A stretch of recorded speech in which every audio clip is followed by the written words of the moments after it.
Nubia Cafe. Today we're going to have a conversation and eat good food. The best food, Can't wait. best West African and Caribbean food in St. Louis.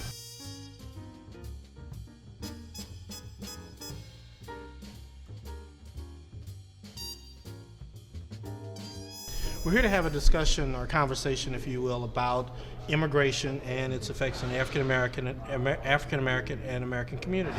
One of the things that we are is basically absent on the issue of immigration. It's especially true in the African American community. And so, Terry, you've done some research. You're a historian. Mm-hmm. What does it mean to you when you hear the term immigrant? And are African Americans in this country? Are we immigrants? No, we're not immigrants. That's one of the major things. We did not historically come here out of our own volition. We are the descendants of those who were brought in chains, stolen, to be free labor for somebody else. So it creates a different kind of mentality in our community when you talk about immigration issues, or you talk about immigrants. That's not our direct experience. Though it might be the experience of other people in this country, it is not our direct experience.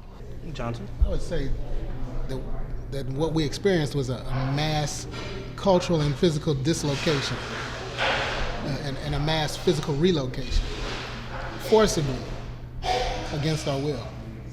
But in the American context, what we are is one of the transformational peoples of the Western Hemisphere.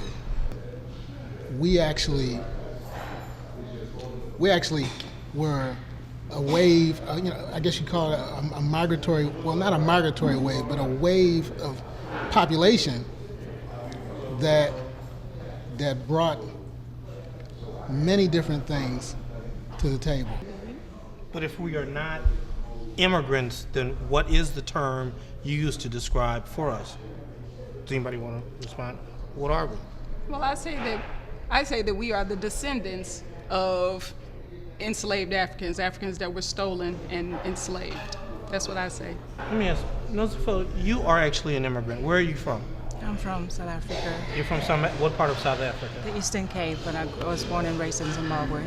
You were born and raised in Zimbabwe? Yes. As you look at our experience as African Americans versus your experience, what do you see? You are a true immigrant. What does that mean for you?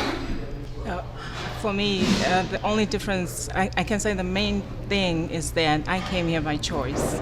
I decided to come to the United States, and it is you are all saying that you're descendants of people that were stolen or kidnapped from Africa. You didn't have a choice.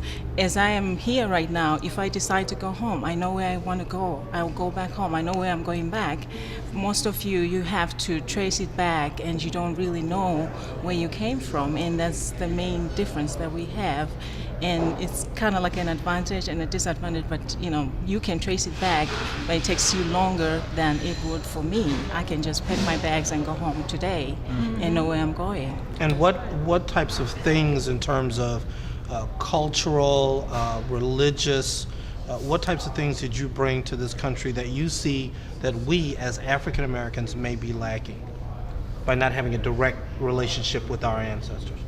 Mainly it's just the culture, the way most things here are westernized. You're doing things the Western way, and like in African culture, the way sometimes the kids, you bring up your kids and the way you interact with your parents is different from the way things are done here. So, and even when we try to do something different, I know Bolomle, you have really worked hard to raise your children in an African tradition. What has that meant for you?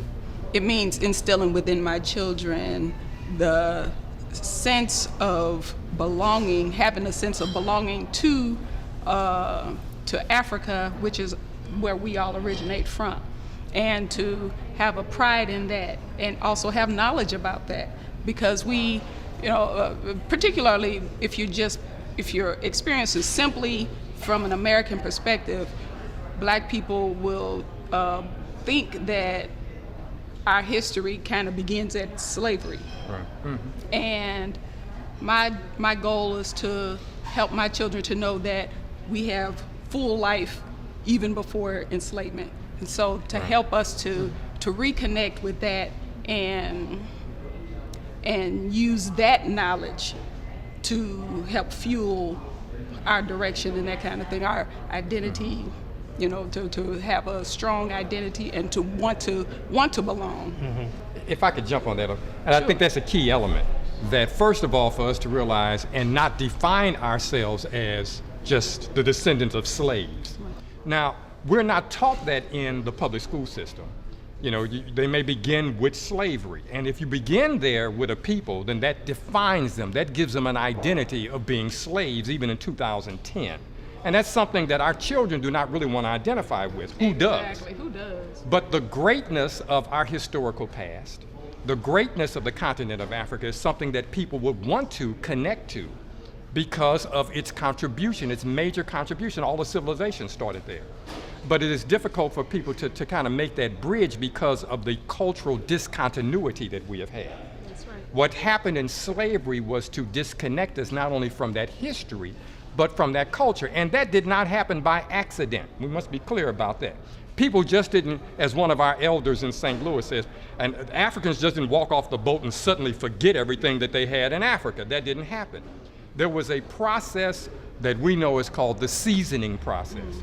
It was designed to create a new identity, a false identity, because you did not want people who you were going to try to get to serve you in free labor to remember a culture that predates yours.